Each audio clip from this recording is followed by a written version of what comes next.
Hello and welcome to Mr. Randy's Wine and Spirits. I am Mr. Randy and we're here today to finally get underway with the sampling of Mr. Randy's Be Still My Austin. So if you're new to the channel, hello and welcome. Come on in, get seated, let's have a good time. All my returning viewers, you know, I'm always glad to see you. Come on in, let's show these people a good time.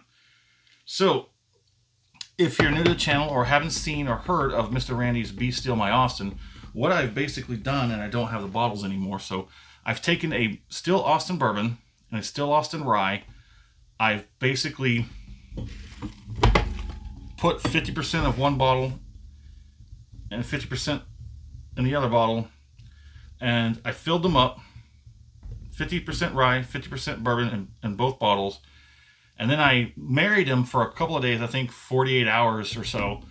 Then I split them into these 3 bottles to give them enough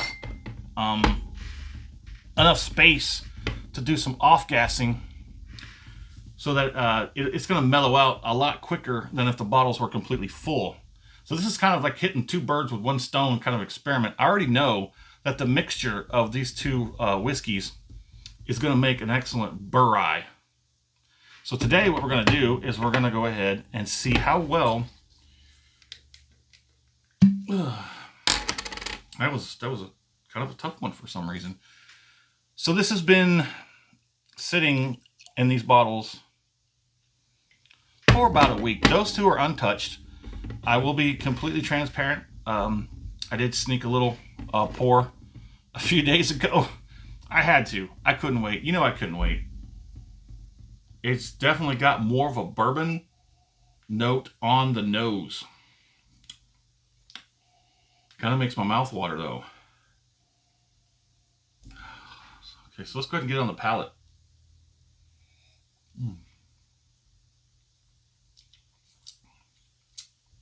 Oh yeah. Oh yeah.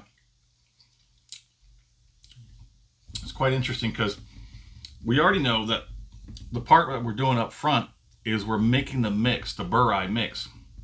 And it is a 50% rye, 50% bourbon.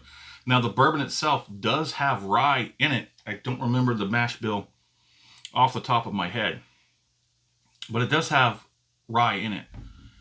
And so that kind of puts it a little more into the rye category than just a regular bourbon. I think I think that's the way the math would work out, don't you? The rye that's in the bourbon would just attribute to the straight rye. And I would put more actual rye in the mix, which is fine. It's got a wonderful palate. It's very soft, very juicy. It's got some good cinnamon, but not like that over the top, blow your face off cinnamon kind of thing. It's very soft, very gentle. It just gives it a sweet cinnamon. There's like the oakiness. And yeah, there's pencil eraser in here. There's a little bit. You got to go in for it, but it's in there. There's a pencil eraser, probably in the bottom of the glass. Let's take a look.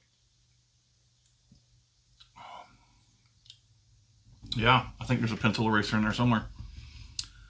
So yeah, the viscosity, just look at that. Oh, those thick veins. Look at that. Oh my Lord. That's, oh, whew. Let me get another one real quick. It's got such legs on it, I think it's going to run away from me. Oh, that's good. That is real good. I highly recommend you try it. If you can find the smaller bottles. If you can find, you know what? I actually found that one of my local stores actually started selling the 50 milliliter sample bottles. If you can find the 50 milliliter sample bottles, grab a couple of them. Grab like 2 each. Find yourself a small bottle and just pour all those in together. Give it a shake or 2 a couple times a day for however long you could let it sit there. At least a week. At least a week. So here we are, a week later. It's ready to go. And we are enjoying it. Now, immediately on the palate, it's going to hit your gums and the gum line. And you're going to get that drying sensation. But it quickly dissipates. I mean, like a second. By the time you realize it's going on, it's already over. It's followed by a juicy, sweet, cinnamon, warm, soft. It's so wonderful. I absolutely love this stuff. I'm probably going to have this as like a regular shelfer. I just need to figure out what I'm going to do about the label. I mean, I like my brand as it looks, but I want it curved.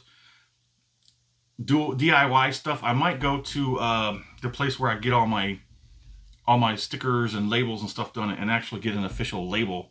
If I'm going to continue making this, which I'm going to continue making this. Just going to make maybe I can get somebody to like etch at the bottle my logo. And maybe I can just get them to put this on a bottle, and I'll just keep this as like my, decanter style bottle.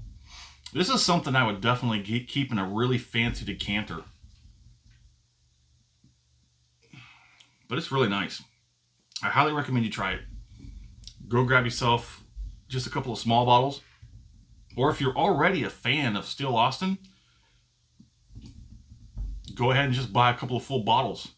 And maybe just pour a little bit of each into a smaller bottle. You're not losing anything. You're actually gaining. You just have to believe me on this. This is amazing. If you like bourbon and you like rye, American whiskey, if that's absolutely your jam, baby, this is it.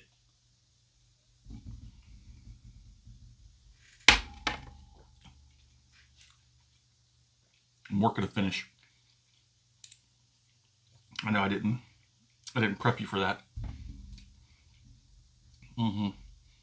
There is like a piney, slightly mintiness going in with that cinnamon and sweet. It swirls around. First place you're going to get it is on the top of the tongue. Then oddly enough, it sort of goes backwards to the tip of the tongue. The tip of my tongue is now starting to tingle a little bit. Very slight, like maybe a one on the lips. It's got a good sub 3 heat on the back. It's got a nice finish. The effects are pretty long lasting. I'm still getting some flavor characters.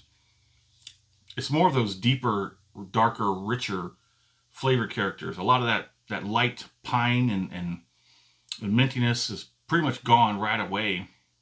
Right as you realize it's there, it's gone. Just a memory. Still a little bit on the lips. The tongue is probably barely noticeable. The heat's starting to die down in the back end. This is good. This is really good. And this will probably be what you see me having a drink with when I'm doing any kind of like talking video or whatnot. This is really good. Well, let me know what you think in the comments. And as always, thanks for stopping by here at Mr. Randy's Wine and Spirits. This is truly a good one.